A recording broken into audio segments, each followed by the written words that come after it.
Okay, good morning, guys. Just to remind you guys, the worksheets don't count for marks, okay?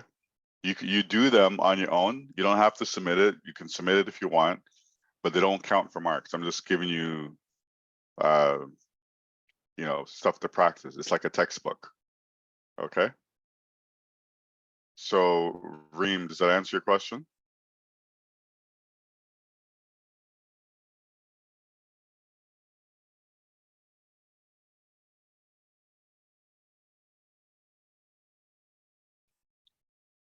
Yeah, you're gonna get your test back soon, okay? So there's a lot of things happening for you guys. So let's start. Let's start right now. Okay, so we acknowledge we are hosted on the lands of Mississauga of Anishinaabe, the Haudenosaunee Confederacy, and the Wendat. We also recognizing the enduring presence of all First Nations, Métis, and Inuit people. Today is day 8, August the 10th. Wow, that means we only have 10 more days. Technically, actually we only have 8 more days of teaching. So that's how fast this course goes, right? Already. So this is what we're doing today. This is the last section of exponential functions, graphing exponential functions, transformations of exponential functions, and exponential problems. It's all the same. There's no exam in this class, okay? I already said that. If you look at the course outline, it will tell you there's no exam. It just says collimating, okay? So this stuff we're going to talk about today, and then there's a quiz on that. It's due today. Also too, there's a review quiz. It doesn't count for marks. It does not count to marks. It's a review quiz. You can work on it, okay? And then I'm giving out the Unit 3 test today. Okay, so it's giving out today. It's due tomorrow by midnight. Okay, so that means, yeah, it's a lot of stuff happening. So I have to give you back Unit 1 and Unit 2 test. For your report card, there's a midterm report card on Monday, by the way. Okay, if you look at the course outline, you would see it. So the midterm marks, which it doesn't really, like the midterm marks is a snapshot in time. So don't get too worried about it if it's not what you want, because we have to wait till the end. The end, remember, there's a collimating, there's 2 collimatings, an A and a B. If you look at the course outline, it will tell you. You don't have to ask me questions, just look at the course. Always look at the course outline before asking me a question. And you'll see that the collimating's worth 30%, okay? So, and there's no exam, so it's just, so that can also be a mark booster. And then we also have Unit 4 still, and then Unit 5, and the quizzes for each of those units too, right? So there's still a lot of marks on the table, and it's still Unit 3 test, which I haven't, I'm giving it out today, but you guys haven't written it yet, right? So there's still a lot of marks on the table, but the midterm mark will be based on Unit 1, Unit 2, and then all the quizzes you did up to today. Okay? Sorry, not up to today. Up till today. Yeah, all the quizzes you did up to today, because today it would be Unit 3 quiz as well. So not Unit 3 test, but all the quizzes up to today will be on your midterm marks. Okay, so I'll have that updated for you. Most likely everything will be updated obviously before Monday. So on the weekend, you'll see if you see marks fluctuate, just know that I'm just updating marks. Okay, and it may not be everything in there until you look at it until Sunday night. Okay, so let's go and start what we're gonna do today. So under content, let me look at it as a student first. Good, make sure you guys, I see what you guys see. Because I see everything, but I want to know what you see. Okay, so we're gonna go into assignments just to show you the test. Just see if it's there. Yeah, the test is there. Unit 3 test August. There's a PDF if you need to use a PDF, or there's a Word doc. Okay. Let's go back up. Let's see the quizzes. Yeah, see, the review quiz not for marks is there. And then there's the quiz for yesterday, and then quiz for today. And then now we're gonna go into content, making sure that we get into what we're gonna do today. And what we're doing today is we did lesson 1 yesterday, we did lesson 2 yesterday, which is exponential decay. Now lesson 3 is graphing properties of exponential functions. And then there's a worksheet, and then we're gonna go to transformation of exponential functions. And there's a worksheet for that. Okay, so let's go into lesson 3. There's no video, so there's no YouTube video for this. So we're just gonna go through the lesson together.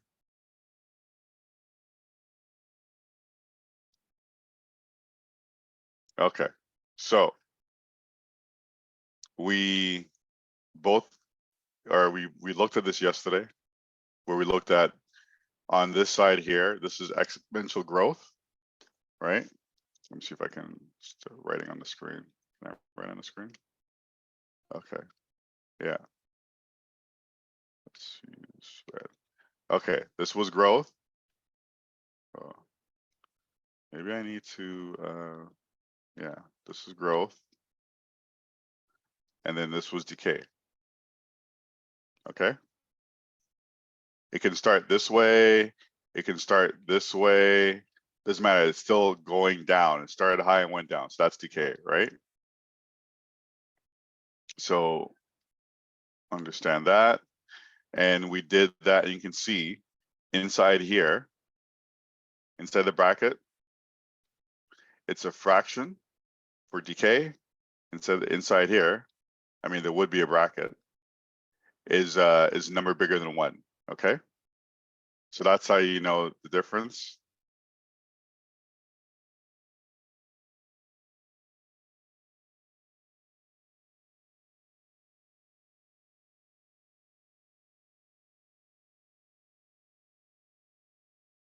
Yeah, Nathan, are you talking about unit 2 or 1?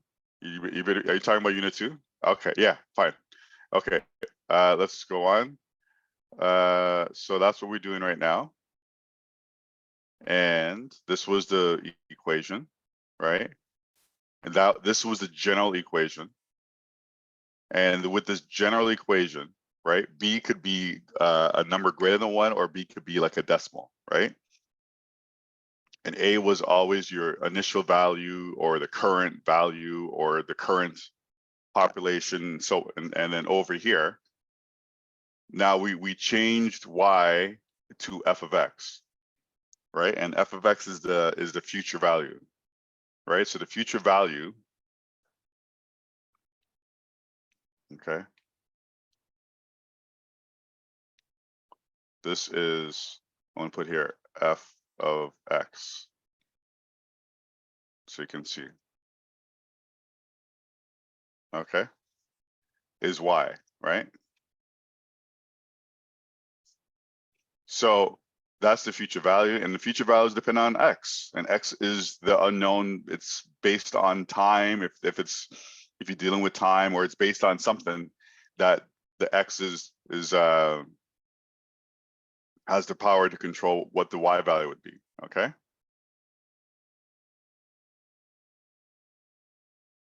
And then we said x was, if it's the actual formula for x is the total time, the time that it's asking for. So maybe it's saying, 10 years. So you put total time is 10 years. But then the denominator is the time it takes to grow or decay. So maybe the total time you're looking at is 10 years, but it takes every 2 years to double. That means your denominator here is going to be 2. Okay, so that means 10 divided by 2, that means your x will equal to 5, right? So now we're looking at, when we have these exponential functions, right?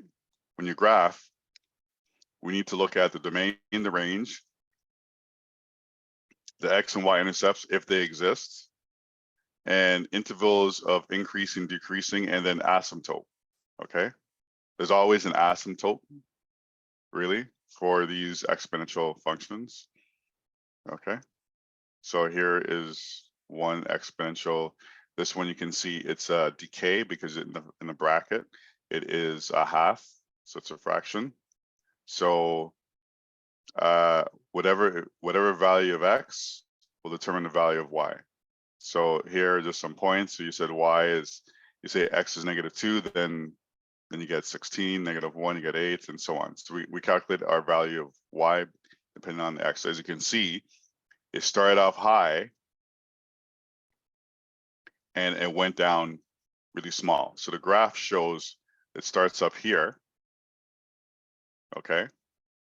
Started off at 16 at -2. And then by the time it got to the value of 4 for x, it was at 0.25 for y, really small. Okay. So you can see this is exponential decay. It's coming down like that. Now, when you look at this, we can figure out what is our domain and range. Okay, so our domain and range, well, range, remember we talk about is your y. Is there any limitations on the y? And now, is there any limit for domain? It's any limitations on the x. So if I'm looking at this one here, I'm gonna start off with domain. X can go forever in this direction, right? X can go forever in this direction.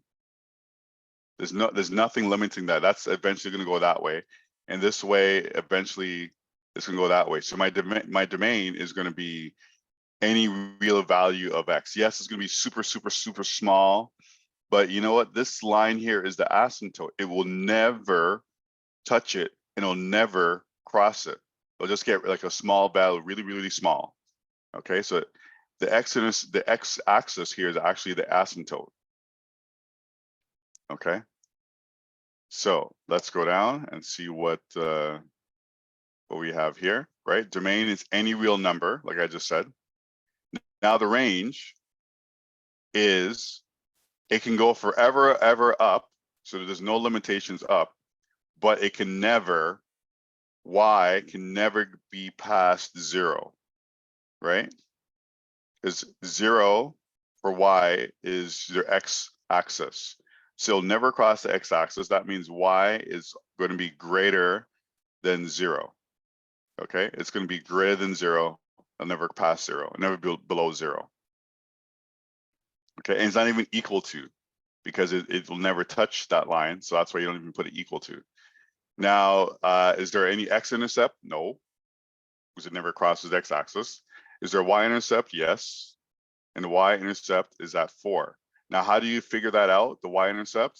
Well, if I go back to this formula, for me to figure out what the y-intercept is, y-intercept means your x value is 0, okay? So if I plug in my x value of 0, my y is 4. So when my x is 0, which is at this line here, my y is 4. So my x-intercept is 4, okay? Now, going from left to right, it's decreasing, right? So intervals, as x increases, y decreases. So it's decreasing, right? As x increases, y decreases. Or the function is decreasing over the domain, right? So like again, it's a decay exponential, so you know it's decreasing, okay? Now, is there an asymptote? Yes, there is. The asymptote is the line where the curve gets really close to it, but never touches, never passes. In this case, the asymptote is when y is equal to 0, which is basically the x-axis. Okay, there you go, the x-axis. Okay, so that is describing all the I guess the features of an exponential function when it's graphed. Okay, so if we look at the next one, same sort of thing. This is a little bit trickier because you have a negative in front of the 3, and then you have a negative exponent. okay? You still plot it, right? And what you have here, if you plug in your values for -2 for X, then you'll get a Y value of -9 and so on, right? So you can do that also too here. This line here represents the Y intercept, okay? This is your Y intercept. Why it's Y intercept? Because that's where my X is 0, right? It crosses the line where X is equal to 0. So my Y intercept is -1. So now if I start graphing this,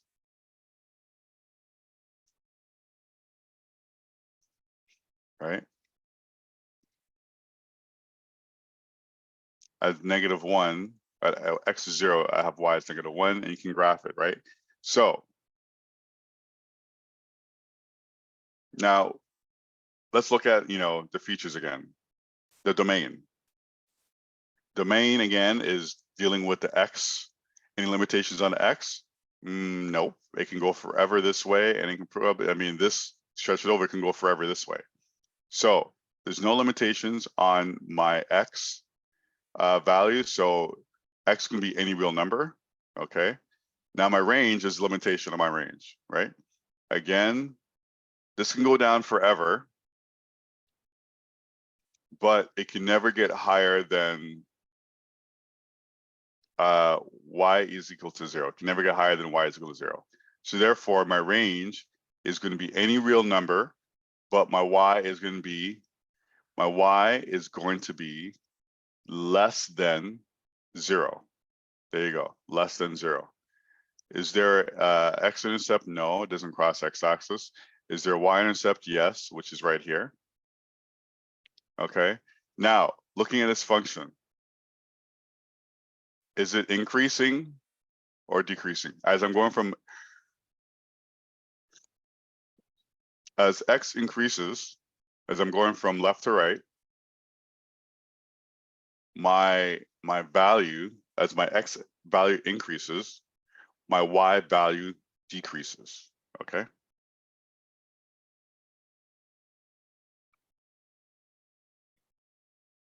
Oh, I'm saying it wrong, my bad.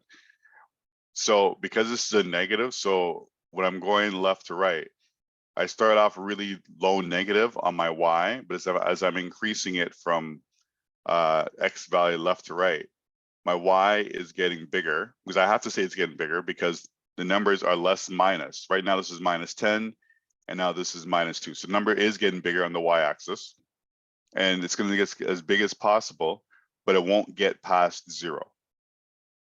So it's increasing from left to right, but it won't go past 0, okay? So it says here the function is increasing over the domain. Yes, it is. It's increasing over from here to here. It's increasing, but it doesn't go past 0. Yes, there's an asymptote at the Y is equal to 0, which is the X-axis. Okay.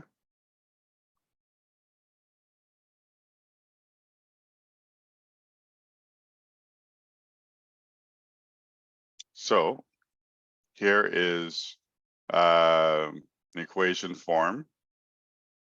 Now determine the growth factor if you are given the table. If you're given the table and you graph it, what is the growth factor? Well, what you can do is when you have this, right? So the growth factor is basically the value of B, okay? Right? Because this is it here. We want to know what B is. B is growth factor. Now, if I have this table here, 1, 6, and 2, and 18, and 3, and 54, if I plot that, I have something like this. Now, I can look at and say, well, from each point, looking at how much is increasing on the Y. In this case, you can see the y is being multiplied by 3. It's tripling. So my growth, and it's the same amount. So my growth factor is going to be 3. Okay. So when I write this equation, my growth factor is going to be 3. Now, what is my A?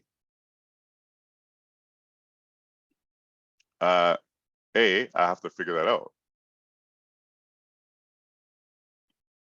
But you can actually, basically, if I pick a point on this graph, I can pick any point. I know the example picks this point 1 and 6, but I could pick 3 and 4, 3 and 54. If I plug in 3 and 54, because I need a point to use it with this equation to figure out what A is, because I need a point for Y and X. Okay, so Y we say is 6, X we say is 1. I could have used 2 and 18. It would still give me the same answer. Either way, I need a point, because I know my growth factor, and I need my point to determine the value of A. So now I plug it in. I get the value of A. Allergies kicking in.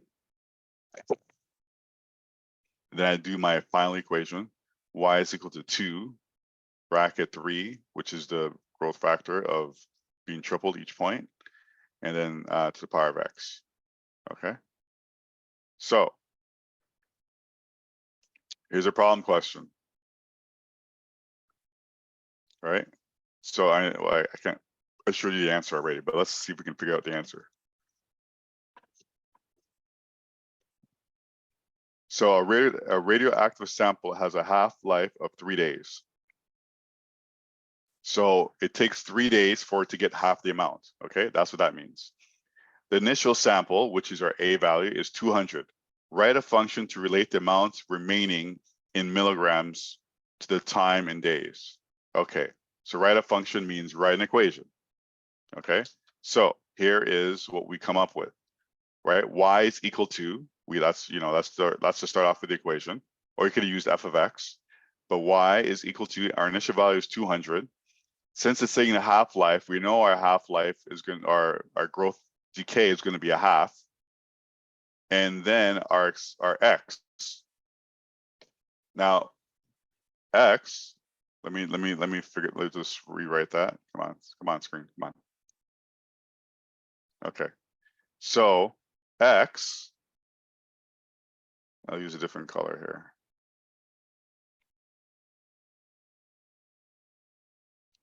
X, come on, is equal to total time, right? Oh, gosh, give me a sec. Total. I gotta get new batteries, unfortunately. My touchscreen pen is lagging. So total time divided by time it takes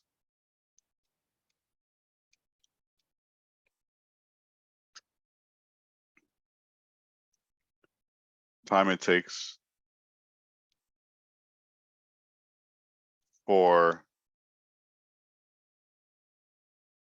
decay, right? It's telling you, right? So our X is going to equal to our total time, and we don't know our total time, so that's why we just give it a T, because it's saying here we're coming up with an equation, but we have to divide it by 3. It takes 3 days. So that's how we get this, okay?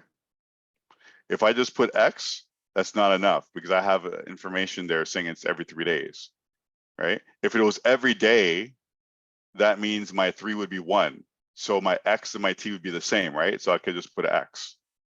But because it's every 3 days, my X is equal to T total time divided by time it takes for a decay. In this case, it's decay of 3 days, okay? That's how you come up with that one. And then that's our formula. Okay, so we know about this stuff here. If it's greater than B, or B is greater than 1, it's an increase. If it's less than If it's in between 0 and 1, then you know it's a decrease. Now we know if A is less than 0 or it's a negative, that means it will just reflip. It will just flip it. So what does that mean? Let me draw that. If it's normally like this, right? So let's say this is y is equal to a b to the power of x. Then if I went like this, then this would be equal to y is equal to negative a b to the power of x. Okay, the negative a makes it flip about the x-axis, right? So this is my y, this is my x-axis. Okay, so that's what a does. It flips it, just like we did with the quadratics when you had transformations. When you had a negative, it flipped it. Same thing. Okay. Oh, here it is. It's telling us right here, right? So here is increasing. Our a is greater than 1. This is a positive, and our b is greater than 1 as well. Here, decay. If our b is less than 1, right? And our a is positive, so it's like this. Now here, this is the same thing. This would be the growth if you're looking at this one, but because of the negative, it flips it down, right? So as a result, if I'm looking from left to right, my y is decreasing, right? My y is decreasing. Over here, my y is decreasing as well. Over here, my y is increasing, right? And then over here, my y is increasing, right? It's going from left to right, y is increasing. Even though when it gets to about here, it increases very, very, very, very little because it's so close to the asymptote, but it's still increasing. Okay, so here is a sketch of this graph, right? A is positive, B is in decimal. That's why it's decreasing, and that's what you get. Over here, if you plot this one here, A is greater than 1, right? You can see A is greater than 1, and then your B value is greater than 1. Sorry, your A is greater than 0. Your B value is greater than 1, so it's increasing. Here, a little tricky, but if I'm going left to right, it's decreasing, right? Maybe over here it's decreasing rapidly, but it's still decreasing. And our A is negative, that's why it's flipped down. And our B is still greater than 1, okay? Now over here, our B is a fraction. The only thing is we have an A is a negative. So as a result, it's going to increase as you're going from left to right. You can see it's increasing, but it's going to flip down. It's flipped down from the previous decay. Okay. Okay, so looks like we're done with this one. So let me exit this one and we'll show the next one. Okay, so that was graphing properties. Now we're gonna look at transformations. Okay, so let's look at that.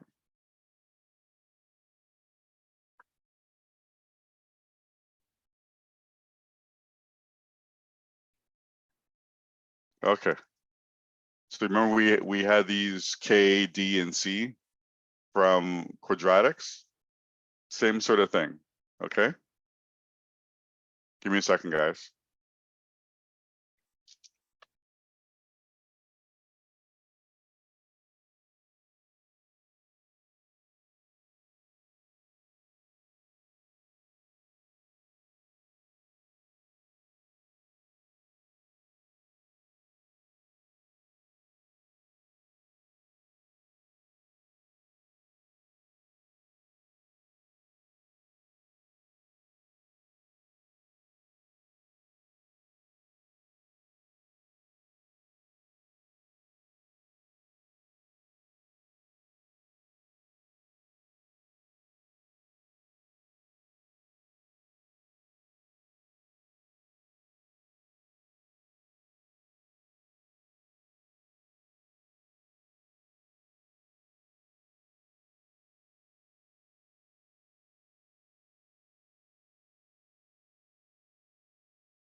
Okay, guys, sorry for the pause. Okay, so again, we're going to use these parameters to transform your exponential. Basically, going to move it around. It's going to move. Okay, so what caused it to move? We'll look at it right now.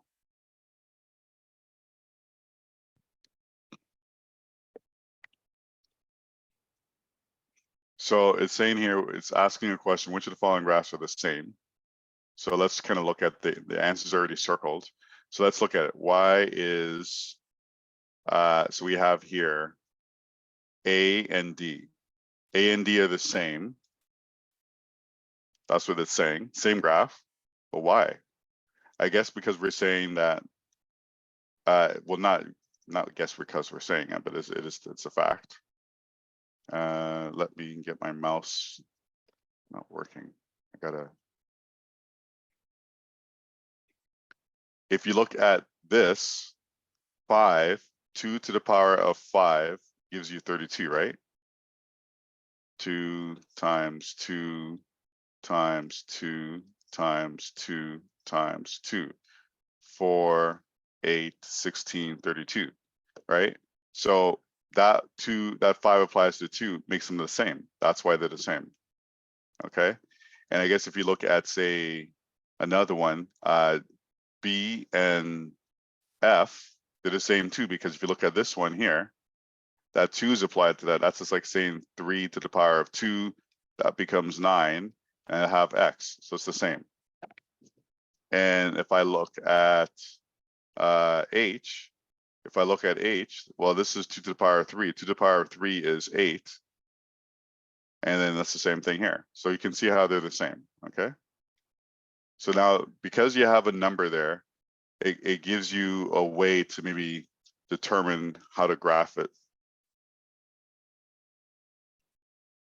Okay, so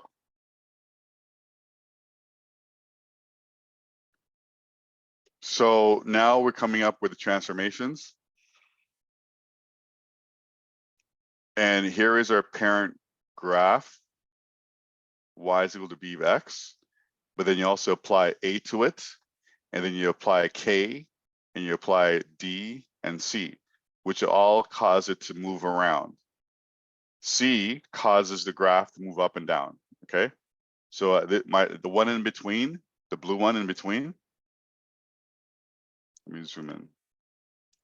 Oops, I zoomed in too much.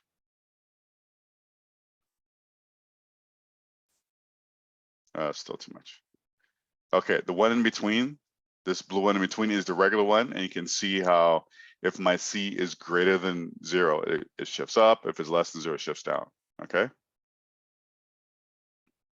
And then the next thing we look at is the A value. A is the number in front of the growth factor, the B. Now, if A is basically 1,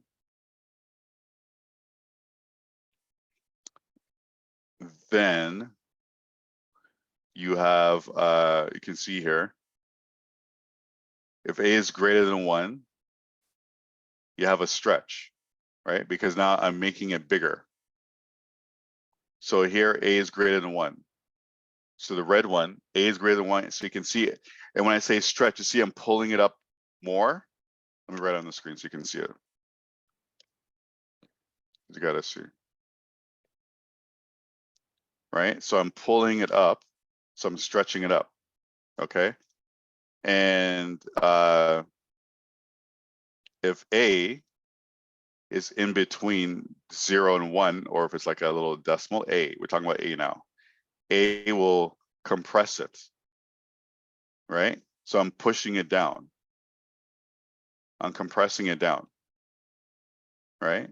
This is the one in the middle, which is the normal one. I can stretch it up, or I can stretch, or I can press it down. So this is what you have here: compression and stretch. Okay, and then if A is negative, then it flips it about the x-axis, which just brings it down to here. Okay.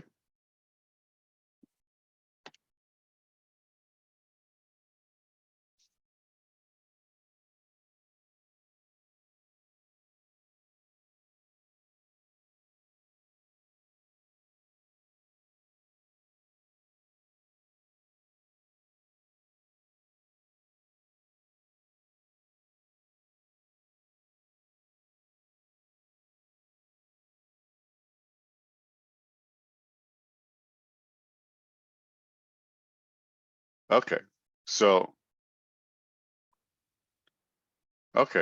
basically, that is that. Let's scroll down to look at the next one. The next thing that causes it to move and shift around is our D. Our D, which when we look at it in the original equation, here's our D. It causes it to go left and right, to shift left and right on the x-axis, right? So if our D is greater than 0, then it goes to the right. So here it is. It's shifting this way. If our D is, this should be D. I don't know why it's saying C. That's a mistake, guys. Let me fix that. So don't get confused when you see this. So when you watch this video, you're going to see I made a circle here. That's supposed to be D. Okay. So if D is less than 0, then it goes this way. Okay. It shifts to the left. So if it's greater than 0, it shifts to the right.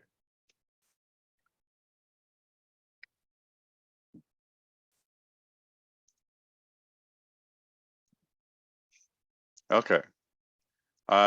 So now we have K. K now deals with, as we go back to here, K is in here. So it deals with the X, right? It deals how we transform it on the X-axis, which will be compression or stretch. So let's look at that. So if we look at that carefully, if K, I'm going to say K, not A, but if K is greater than 1, so let's look at this side here. If K is greater than 1, let's look at one. This shows K is greater than 1. Okay, this one here. So if K is greater than 1, this is our original one right here. When K is greater than 1, what you're doing is you are pushing it back, right? And as a result, because our factor is always 1 over K. So if our factor is 1 over K, if K is greater than 1, that means our factor is going to be a fraction. As a result, we're shrinking it, we're compressing it on the x-axis. Now, if our factor, if our K is like, say, a fraction in the equation, then when it becomes in here, 1 over a fraction gives you a bigger number than 1, right? As a result, that means you're pulling it and you're stretching it. So that's what you have on this one over here, okay? With the red graph. So the green graph is compressing it. The red graph is stretching it. And then this blue one is the one in the middle, is the normal one, okay? Now these ones on this side are just the fact that they're all negative, okay? These ones over here are just negative. So our K is negative. That's what basically we're saying there, okay? So when we are doing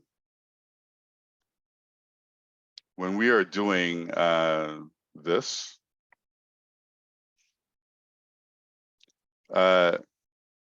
then we look at our horizontal and vertical. Okay, first of all, we look at our stretches and compressions first. Then we look at our horizontal and vertical shifts. So our vertical stretches and compressions are, our vertical stretch is A, our stretch and compression is A, our horizontal stretch and compression is K, right? That stretches it and compresses it on the x-axis.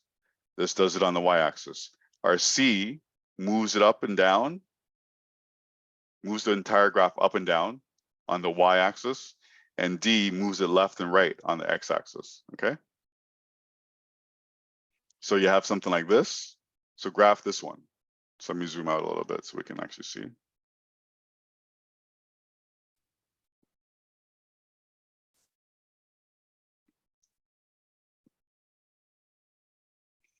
Okay, so here is the graph right here. Now it's saying, what is our base function? Our base function without the transformation. So if you remove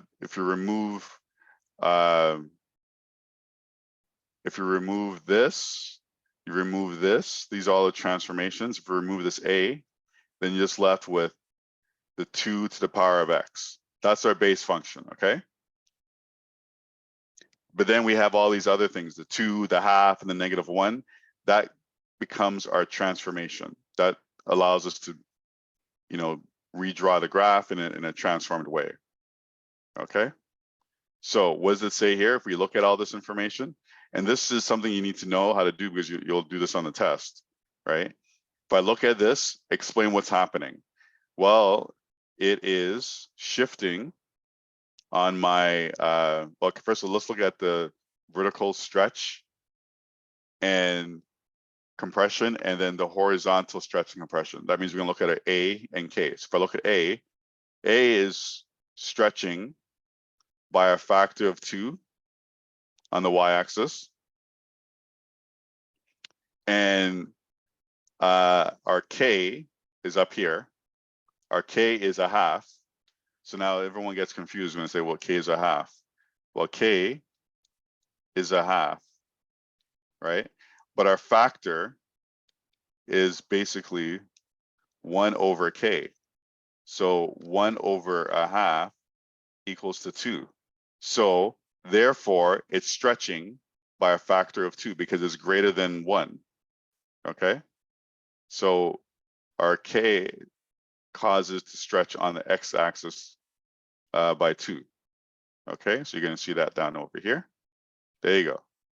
Right, you can see that stretch 2. And then our x-axis, it's moving to the, since this equation, you have a -1, the equation does have a negative d, right? So that means it's fine. The value is a positive value. That means it's moving to my right. Okay, so x plus 1 moves to the right. Okay, and then you can start graphing it. But the way you graph it is to graph the parent function, which is easier. And then what you do is apply the transformation to x and y. So if I apply the transformation to my x, I know my x is increasing by 1 because based on what I see here, it's increasing by 1, but also it's going to multiply by 2. So x multiplies by 2 and it increases by 1. Okay, and then for my y, it's basically doubled. It's just doubled. Okay, so y is doubled. And if I plug it like this, if I apply to each line, I can see the transformation. And then I can plot it. Now I can plot my new graph. Okay, so you can see the red one was the original one. The blue one is, you can see it's been stretched. Okay, it's been stretched horizontally, right? Because I'm pulling it up and I'm pulling it this way. So stretched vertically and horizontally. That's why I have this, stretch horizontally and vertically. And that's how the graph looks like. Now, if you look at this one here, well, let's look at this one, right? The parent function.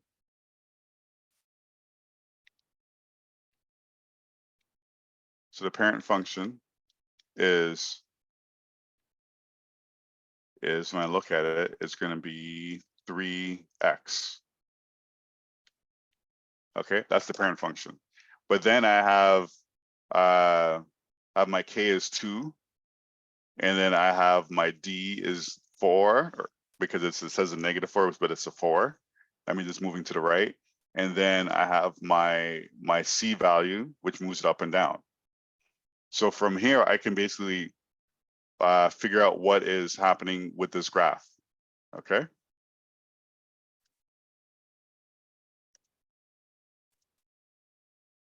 There you go. That's what I said, the parent function. And then when I look at this graph, let's write down some of these things before we look at the answer. Our A is 1, so nothing changes. Okay, come on.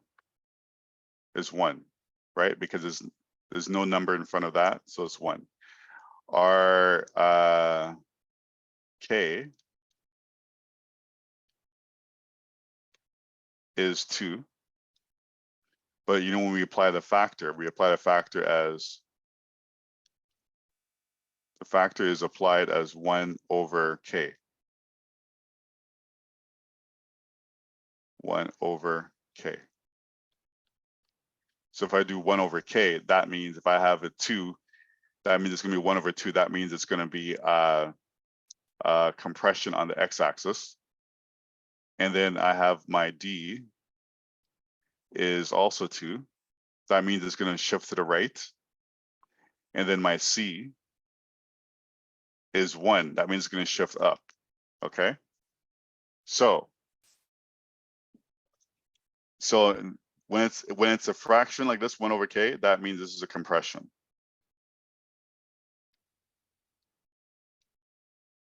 Okay. And since it's K, it's going to be x-axis. It's compressing on the x-axis. Okay. So let's go look at the answers. Okay, horizontal compression by a half, like I said. So any value of x divided by 2, it moves to the right by 2. That's what we have for the D. And then it moves up by 1. That's what we have for the C. Okay.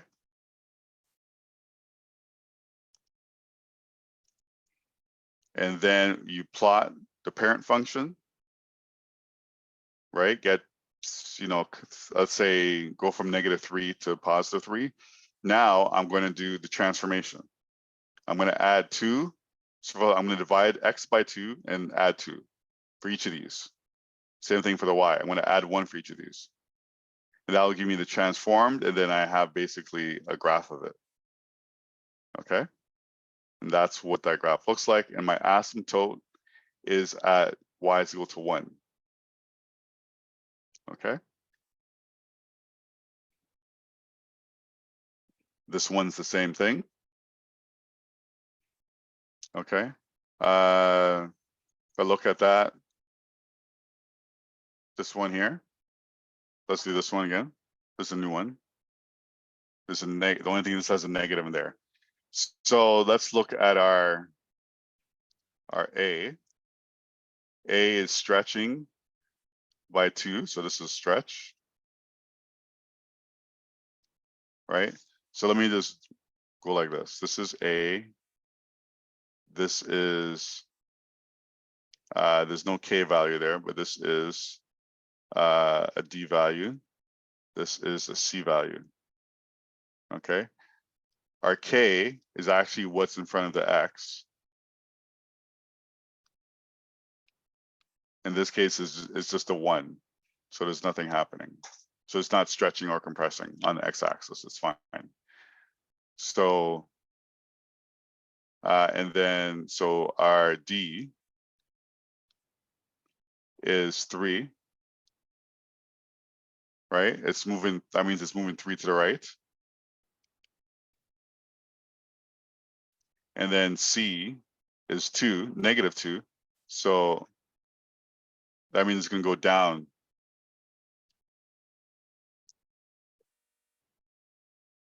by -2, going down.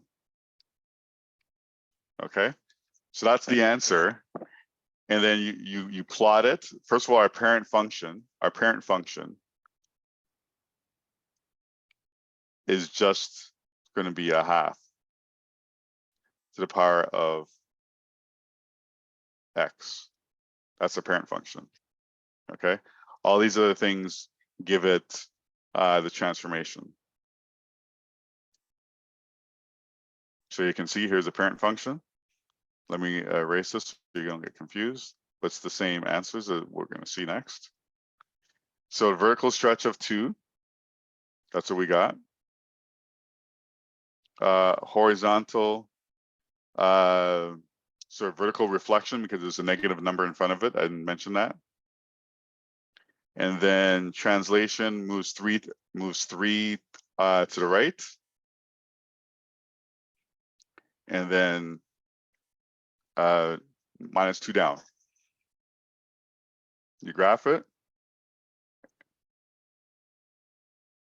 right? So here, my transformed of this function. So X basically increases by 3. And then our Y value is going to double. And then it's going to, we're gonna subtract 2. Okay, double and subtract 2. That's what we get. And you graph, it looks like this. Okay, so it looks like we're done the lesson. There's really nothing else there.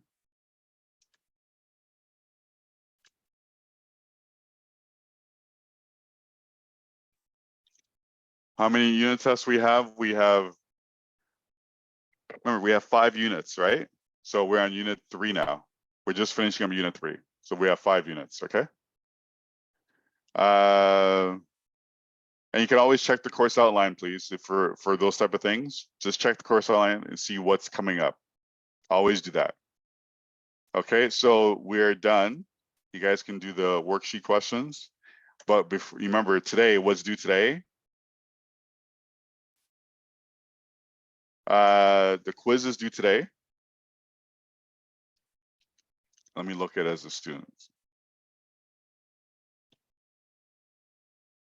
Oh, I am viewed as a student. So the quiz is due today.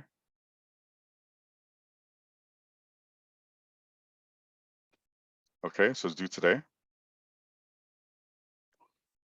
Let's see here. You got these quizzes due. My bad. This is the one that's due today. Okay. And then you have the review, not for marks. And then the test is giving out today, but it's due tomorrow. So make sure you get the quiz done today. So and then do the practice quiz, which could help you to do this test right here. Okay. And this one is due on tomorrow at midnight. Okay. So any other questions? We're kind of done. I'm going to stop recording and I will post a video for you guys.